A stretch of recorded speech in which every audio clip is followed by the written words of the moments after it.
এই ইউনিয়নের বিএনপির সেক্রেটারি জাকির ডাকুয়ার সন্ত্রাসী বাহিনী আমাদের নীলিমা ম্যাডামের কোচিং সেন্টারে চাঁদা দাবি করতে যায়।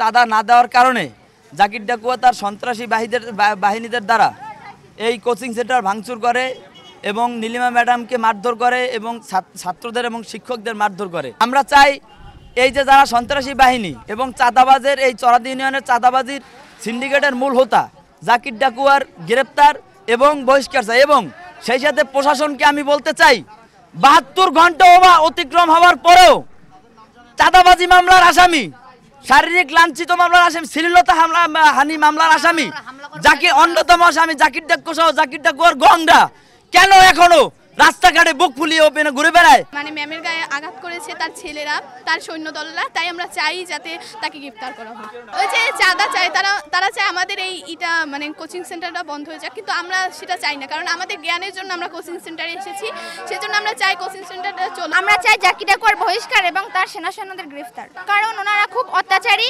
এবং আমাদের এই শিক্ষা প্রতিষ্ঠানটি বন্ধ করার জন্য চাঁদাবাজের দাবি করেছে এবং ম্যাডাম এই চাঁদা অস্বীকার করেছে, দিতে চায়নি, তো তাকে আঘাত করা হয়েছে। বান্ডেল থাকলে প্রতি সেনমানিতে টাকা বাঁচবে। বিকাশ সেনমানি বান্ডেল কিনে জিতুন প্রতি লেনদেনে।